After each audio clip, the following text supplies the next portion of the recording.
un componente natural, entienden ellos, de la vida de las personas. Vamos a contarles con Mauro qué es lo que se sabe ya de este asesinato con doble suicidio final en Brasil. Muy buenas tardes, Víctor Hugo. Si vamos a actualizar la información respecto a esta masacre que, como bien remarcabas, está conmocionando a Brasil porque no se registraba un episodio de estas características en muchísimos años. Y la información tiene que ver con los perfiles de estos dos jóvenes de 25 y 17 años. Hablamos de Luis Enrique Castro y Guillermín Monteiro, que lo cierto es que a través de las redes sociales se pudo conocer el fanatismo que tenían por el uso de armas y particularmente la militancia que tenían con respecto a la política que impulsaba Jair Bolsonaro de armas para todos. Recordemos que cuando Jair Bolsonaro llegó al poder modificó una norma que hacía más flexible el uso de armas, ¿no? Extendía el plazo que permitía justamente la utilización de las armas de 5 a 10 años y eso obviamente está en el eje de la cuestión respecto de esta masacre que se vivió en el día de ayer en la región metropolitana de San Pablo. Pero recordemos básicamente que estos dos chicos ingresaron a esta escuela, asesinaron a 5 chicos,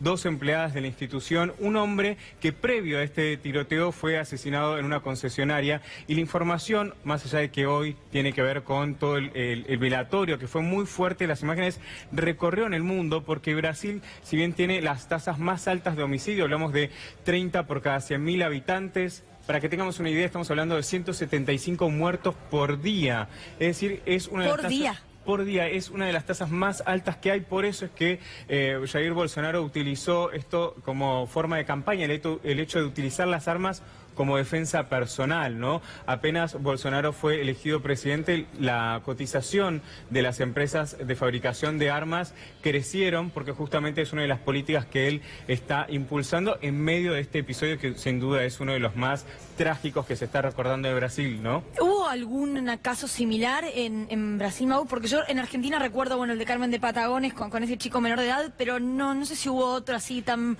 masivo y de nenes tan chiquitos. Bueno, en Brasil hubo en el año 2011, pero de estas características no. ¿Por qué digo estas características? Porque los perfiles de los chicos son muy llamativos. Ahí estamos viendo algunas de estas imágenes. Están armados en sus propios perfiles personales. Subían imágenes con mensajes no solo de Bolsonaro, sino también de los hijos de Bolsonaro, tanto el senador Flavio Bolsonaro como Eduardo. Ahí estamos viendo, estas son las fotos que ellos subían. Estaban armados. Uno de ellos tenía 17 años y formaba parte de un grupo de compra y venta por internet. ¿Qué es eso, la violencia del fuck you? Sí, hacía uno del fuck you y también se los veía armados con las manos, no hacían alusión a que estaban sumamente armados. Un dato bastante característico respecto de cómo ingresaron a este colegio. Si bien tenían un arma calibre 38, también tenían elementos explosivos, tenían armas y también tenían puntualmente un arco con varias flechas. Y hasta un hacha. Y hasta un hacha. Es bastante llamativo, porque estamos hablando de 2 chicos, porque en realidad uno tenía 25 y iba a cumplir dentro de poco. Sí, y ahí estamos viendo unas imágenes porque, claro, se empezó a conocer cada vez más. Esto pasó en el día de ayer, pero hoy se empieza a conocer mayores datos, ¿no? Este fanatismo que tenían los dos por las armas y por Jair Bolsonaro, ¿no? ¿Bolsonaro dijo algo respecto a esta masacre? Sí, utilizó las redes sociales, como nosotros venimos remarcando. Bolsonaro es una persona muy activa en su perfil personal, expresó sus condolencias a estas familias de los 5 chicos, ¿no? No nos olvidamos que hace 2 o 3 días hablabas de que Bolsonaro es el rey de la fake news, es decir, el rey de la mentira a través de las redes. Es dramático, miren ustedes la salida de los chicos, los que consiguieron salvarse. Dentro quedaron 5 niños que fueron asesinados y otras 3 personas, uno de los cuales, el que mataron al principio, parece que es familiar de uno de los agresores. Ambos terminaron suicidándose en un pasillo. Sí, Víctor Hugo, sí. Este es el ingreso de uno de ellos, contá todo. Sí, sí, ahí se ve el primer momento, ¿no? De estos chicos, a ver, ¿qué es lo que pasa y qué es lo que trascendió? Que estos 2 alumnos formaban parte de ese colegio, pero que lo habían dejado, y a través de las redes sociales se veían algún tipo de comentarios respecto de vengarse. No hay mayor información sobre cuál fue la intención clara de estos chicos, pero lo concreto es que tenían este fanatismo por el uso de armas. Incluso si uno investiga un poco, ahora ya eliminaron sus perfiles, pero rápidamente trascendió en los medios y varios hicieron como capturas de pantalla, se los veía con diferentes armamentos, es decir, estaban sumamente armados ellos, ¿no?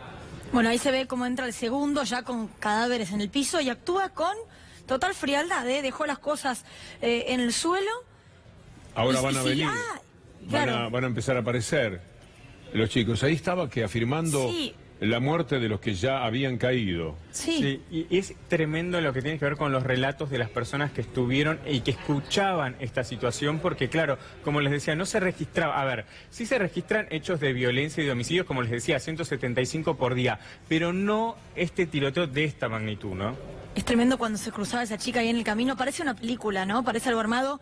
Lamentablemente esto no estaba armado. Esto ocurrió muy cerquita, en San Pablo. No es algo que 60 ocurre en la otra kilómetros de San punta Pablo. del mundo. Este es el discurso del odio. Esta es la manera de decir a la gente, estén armados, lo cual por supuesto que multiplica los riesgos, porque los delincuentes saben que las personas están armadas. Esto para el caso de los hechos comunes y corrientes que tenemos de homicidios. Este ya es un caso especial que se parece al de los Estados Unidos. Es decir, el uso de armas lleva a esto. Aquí tenemos a la ministra Patricia Bullrich diciendo lo mismo que Bolsonaro. Hasta Carrió le ha dicho que no se haga la Bolsonaro, que no tiene que jugar de Bolsonaro, porque es muy triste. Después aparece la locura. Si se tienen las armas, el procedimiento es completamente distinto. El contacto con las armas, la costumbre, el deseo de usarlas, debe ser algo muy especial. Yo nunca tuve un arma de fuego en mis manos y no me animo. Cuando veo un arma demasiado pesada me da miedo de solamente verla. No quisiera jamás, no tendría nunca un arma cerca de mí, porque la perturbación tanto de matar como de que me maten es exactamente la misma. Entonces no quiero saber nada con eso. Y me parece que la mayor parte de las personas están en esa tesitura. También tiene que ver con ideologías, la ideología del desprecio y del odio. Hay que matarlos a todos cuando se habla de delincuentes. Hay que vengarse de aquellos profesores, como en este caso, maestros, que algún tipo de humillación le pueden haber propinado a estos dos muchachos que fueron ya preconcebidamente sabiendo que sus vidas también iban a terminar como la de todos los demás. ¿Qué piedad podían tener con los otros si ellos mismos habían resuelto terminar con sus vidas? Y los datos, ¿no, Víctor Hugo, que confirman esto? Las sociedades que tienen mayor índice de homicidios están totalmente vinculados con el uso de las armas, ¿no? Esto ocurre tanto en Estados Unidos, que tienen 5 por cada 100.000 habitantes, como en Brasil, que tienen 30 por cada 100.000 habitantes. Y hoy también quiero aclarar que es un día muy importante para Brasil porque se cumple un año del asesinato de Marielle Franco, recordemos la concejal que fue asesinada después de denunciar abusos policiales en la favela. Y no ociosamente aparece otra vez el nombre de Bolsonaro cuando hablamos de ese crimen, ¿eh? Exacto, bueno, justamente la última información que se tiene del caso, más allá de que está en secreto sumario, es la detención de quien sería el autor material de este asesinato, que llamativamente fue detenido en la misma residencia en donde vivía Jair Bolsonaro, lo cual los fiscales dijeron que se trataba de una simple coincidencia. Pero también, y esto es justamente lo que tiene mucha repercusión, tiene que ver con que el hijo de Bolsonaro estaba de novio con la hija de uno de los policías que también está siendo acusado de ser el coautor material del asesinato de Jair, de Marielle Franco, y justamente según los fiscales esto se trata de coincidencias, ¿no? Pero además está todo el desprecio que tira, la furia que desata un personaje como Bolsonaro, que ha dicho que preferiría tener muerto a su hijo y no que fuera homosexual. Cuando se tiene ese tipo de discursos, siempre por supuesto hay personas que repiten lo mismo y que llegan a sentir esta verdadera locura. Entonces, con esto, con el desprecio de clase, con la falta de respeto al diferente, con todo esto se amasa algo que desde el odio termina generando el impulso de matar a ese diferente. Es terrible lo que ha sucedido con Marielle, que además no es simplemente una persona que tenía una idea sexual distinta a lo que se entiende, tiene la mayoría. Era una persona que además era una luchadora, era una extraordinaria persona. Mataron a un ser humano de excepción, amado en Brasil. No les importó nada, fueron contra ella como irán contra muchos otros, porque esto con Bolsonaro en el poder no es algo que se terminó hoy. Estos dos episodios de los que nos está dando cuenta nuestro compañero me parece que se tendrán su reiteración, tendrán su espejo dentro de poco.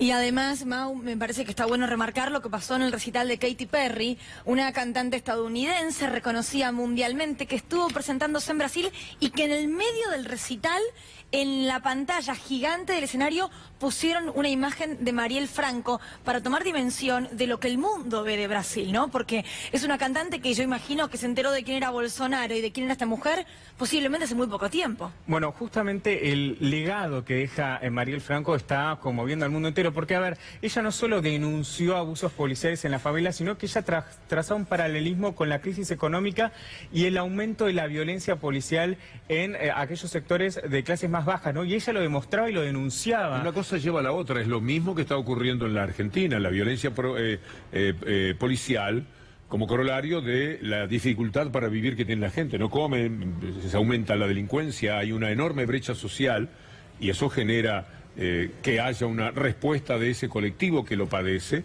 lamentablemente violenta. A esa violencia se preparan este tipo de gobiernos para responder solamente con más violencia. Y le costó la vida, ¿no? A ella este tipo de denuncias, la defensa hacia el rol de la mujer, a la comunidad LGTB, su trabajo había sido reconocido internacionalmente y obviamente recordemos también que en el Carnaval de Río de Janeiro habían hecho un gran homenaje por parte de la comparsa Mangueiras, que fue la que ganó, ¿no? Sí, efectivamente, ganó porque es muy buena Mangueira, seguramente, porque el tema era muy fuerte y porque seguro tocó el corazón de buena parte de los brasileños, esos sectores sociales que pueden mirar transversalmente